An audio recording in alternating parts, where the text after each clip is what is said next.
Bueno, y el segundo gran debate esta semana fue el de la reforma famosa del Poder Judicial, en donde entramos ya a un punto de no retorno, Así es. en donde estamos literalmente ya en el debate de una crisis constitucional de poderes, en donde el Poder Judicial, en concreto la Suprema Corte, que está cuestionando y está recibiendo para análisis la constitucionalidad o anticonstitucionalidad del proyecto, está siendo desconocida por el Poder Ejecutivo, y el Poder Legislativo, que estaba inicialmente del lado del Poder Ejecutivo, está empezando a trastabillar, y algunos de sus miembros empiezan a decir, a lo mejor sí tiene razón el Poder Judicial, los ministros de la Corte.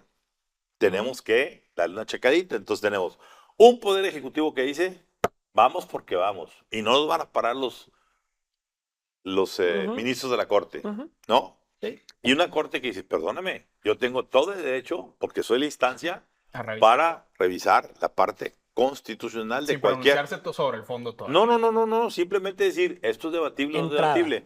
Y un Poder Legislativo que de una manera u otra ya está cuestionando un poquito, y hemos visto posiciones como las de Monreal, posiciones, varios integrantes que dicen, sí, no, tal vez, quién sabe. Alejandro.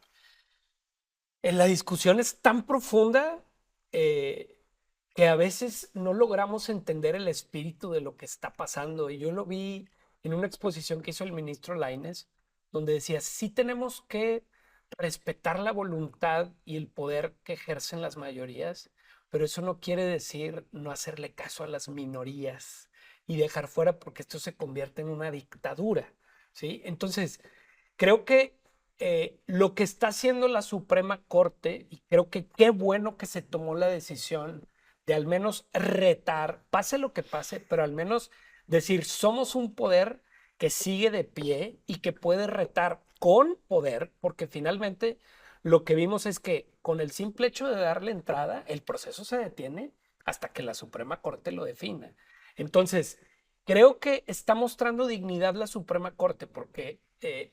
y tiene que hacerlo con limpieza, y creo que lo está haciendo con limpieza, porque del lado del poder legislativo no se hizo con limpieza. No. Es decir, el paso de esta reforma se hizo a través de chantajes, secuestros, extorsiones, cambios de bandos, triquiñuelas de todo tipo. Entonces, creo que va a ser muy importante cómo cuide el proceso la Suprema Corte y cómo también lo explique y lo comunique, porque hoy, queramos o no, la Suprema Corte se ha convertido en un ente que todos estamos volteando a ver y que todos tenemos que entender. Es decir, tienen una doble responsabilidad, que es, además de cumplir con los procesos constitucionales, es explicarle a la gente qué está pasando. Ahora, hubo un elemento esta semana que le ayudó a la Suprema Corte, que es este artículo o estos errores en los artículos. Estas contradicciones en que la hay reforma contradicciones importantes que hasta el mismo Monreal quiso minimizarla, pero constitucionalista como es, dijo,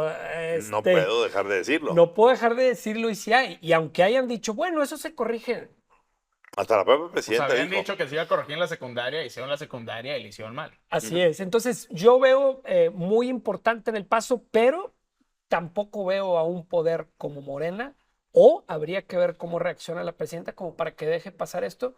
Y le tengo mucho miedo, le tengo un pavor a un enfrentamiento entre poderes donde se puedan medir realmente el poder fáctico y real que hay. Creo que nos puede llevar a un despeñadero constitucional que no necesitamos en el país. Lo digo. Para mí la cuestión no es si México está en camino a una crisis constitucional. Creo que ya estamos en una crisis constitucional en el momento en que no solo la Suprema Corte, sino juzgados de distrito, tribunales completos han también autorizado suspensiones que han sido abiertamente desacatadas por el Poder Legislativo y por el Poder Ejecutivo.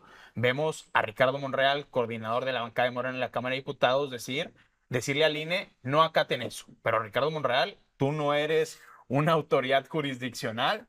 Vemos a la ministra Lenia Batres 100% afín al proyecto de la 4T, es decir, los ministros, mis colegas, están planteando un golpe de estado técnico y estoy solicitando que se les haga un juicio político. Igual Eso la presidenta habló de un golpe blando. La presidenta habló de un golpe blando. Sergio Gutiérrez Luna, quien sustituye a Ifigenia Martínez en la presidencia de la mesa directiva de la Cámara de Diputados, también habla de que es necesario un juicio político. Todos estos son síntomas de un choque que ya se está dando entre poderes. ¿Y por qué es grave? Porque si se desacata este tema, ¿qué garantías hay que el día de mañana se acate, por ejemplo, el resultado de una elección presidencial? El resultado que te va a dar una transferencia pacífica del poder. De ese tamaño es la gravedad a la que nos enfrentamos. A ver, yo creo que de una u otra forma ha habido mucha gallardía en la mayoría de los ministros de la Corte, porque todos han salido, Norma Piña, Margarita Ríos Frajart, todos, los que han salido a tocar, y está muy claro quiénes son, y son claramente las ministras que tienen filiación morenista. Claro. Es decir, de una u otra manera, otra de las herencias malditas del expresidente López Obrador fue el de llegar a contaminar la Corte con ideologización total y absoluta, sin ninguna duda. Y poner a la Corte en un peldaño en donde se le quiera cuestionar su papel de última instancia. La Corte eso es lo que tiene.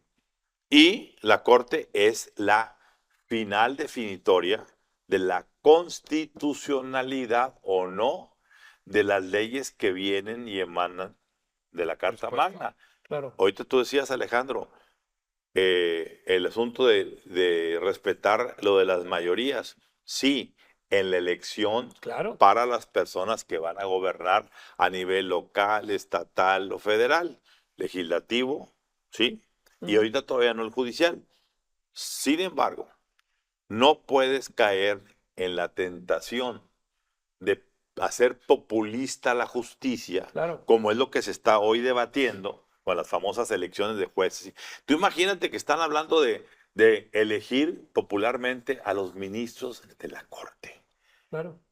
Hombre, ¿quién y cómo vamos a elegir la gente que no? ¿Dónde están todas las barras de abogados, todos los organismos académicos y todo que puedan validar quiénes son los mejores personajes con los mejores conocimientos y sobre todo con el mayor equilibrio emocional para no cantearse hacia un lado o hacia otro? Por supuesto, e insistimos, venimos de un poder judicial que tiene sus largas colas de corrupción, pero vas a entregar ese poder a un sistema que va no a eliminar la cola de corrupción, la va a ampliar.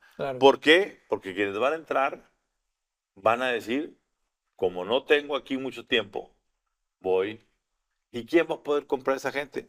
El empresario que tenga dinero, el político que quiere un favor o que quiere que le quiten una sentencia. Sí, claro. O el narcotráfico que quiere que le protejan a los suyos. Y si no es por dinero, por las balas. Exactamente. Entonces, cuidado porque estamos colocando al país en una situación de fragilidad extrema institucional. Se ha hablado demasiado que esta es una discusión técnica, legal, de si la Suprema Corte tiene la capacidad de control constitucional o no. Y hay muchas voces disidentes. Por ejemplo, el propio Diego Valadez, que es crítico del gobierno de Claudia Sheinbaum y esta reforma judicial, dice, no, la Corte no lo tiene. Pero Miguel Carbonell dice, sí, sí lo tiene. A ver, yo creo que hay que irnos más atrás porque esto no sucedió de un día para otro. La sorpresa no es que haya una crisis constitucional en este país. La sorpresa es que no haya sucedido antes. Porque si nos vamos al sexenio Andrés Manuel López Obrador, todos los días se usó la mañanera con un plan específico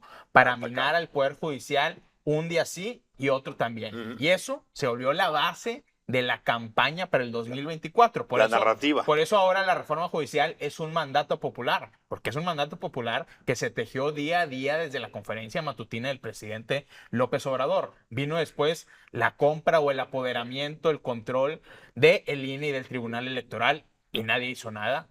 Vino después una elección de Estado y nadie hizo nada. Vino después el tema de la sobrerrepresentación nadie lo pudo frenar absolutamente. Vino después la compra de los votos en el Senado con la familia Yunes y el secuestro momentáneo del senador Barreda y nadie dijo nada. Entonces, fueron muchísimas aduanas e instancias en las cuales pudo haber explotado la crisis constitucional y apenas estamos viendo una manifestación de este conflicto entre poderes. Alejandro, conclusión. El primer gran reto de la presidenta es sortear esta crisis. El expresidente Andrés Manuel López Obrador, en estas ínfulas de grandeza y transformador, quiso poner patas para arriba el sistema político mexicano. Es tan grave entrometerse en el espíritu y el alma de una nación a través de una constitución que hay países que incluso no solamente con una mayoría puedes cambiarlo, sino con una mayoría en dos periodos. Es decir, tiene que aprobarlo un periodo legislativo y después el otro tiene que votar en consecuencia. Es tan grave lo que hizo el presidente Andrés Manuel López Obrador antes de irse, que creo que la presidenta Claudia Sheinbaum va a tener su primer prueba en sortear esto y volver y enmendar y no ser lo suficientemente irresponsable como para terminar la tarea que le dejó Andrés Manuel López Obrador, que es destruir a la Suprema Corte. ¿Había alguna esperanza dentro de la comentocracia, particularmente de la comentocracia afín al gobierno, de que con las leyes secundarias se iba a moderar la reforma judicial, que se iban a matizar los errores o los grandes brochazos de la ley constitucional? Estamos viendo que sucedió absolutamente todo lo contrario, no solo por las contradicciones, sino por los nuevos candados que se imponen que le garantizan a Morena el derecho de veto de cualquier juez que se quiera postular para un puesto de elección en este país. Entonces, eso ya es grave por sí mismo. Yo también quiero hacer un comentario volviendo al tema del golpe de Estado técnico, Lenia Batres Dixit. A ver, un golpe de Estado no es lo que está haciendo la Suprema Corte de Justicia de la Nación, porque tiene las facultades. Un golpe de Estado es lo que vimos en Chilpancingo apenas esta semana, donde el crimen organizado, a través de la violencia brutal, ahí sí, depone a una autoridad legítimamente electa por el pueblo. Yo te pregunto ahora, ¿quién va a querer ser el próximo alcalde de Chilpancingo? Claro. ¿Quién va a querer ser el secretario de Ayuntamiento o el secretario de Seguridad? Pues alguien que o esté dispuesto a perder la vida, o esté dispuesto a ponerse de acuerdo y entrar a la férula de los capos, de los ardillos o los flacos. O alguien que sea de los mismos ardillos para que de una vez se queden ya con lo que tienen ahí. Entonces, ese golpe de Estado es más severo que lo que estamos hoy discutiendo. Pero yo quiero dejar aquí, hay un término en la lengua inglesa que se llama poison pill, o sea, la píldora envenenada. Yo creo que este debate muy profundo, de mucho sacudimiento, de mucha controversia, fue una poison pill, una píldora envenenada, que el expresidente López Obrador le dejó a su sucesora para que el debut no fuera tan terso. Así es. Porque yo sí creo que en el sentido común, hombre, simplemente el hecho de debatir o no debatir por qué nos acataron los amparos y al entrar en desacato, pues se echa para abajo todo el asunto y hay que empezar de ceros. ¿Quieren empezar de ceros? Pues el presidente tendría que decir, vamos a comenzar de ceros porque esto nació sucio. Y eso sí es una ruptura ya explícita. Por eso, la pregunta es, ¿se atreverá la presidenta Claudia Sheinbaum a limpiar el expediente o va a terminar engulléndose la píldora envenenada?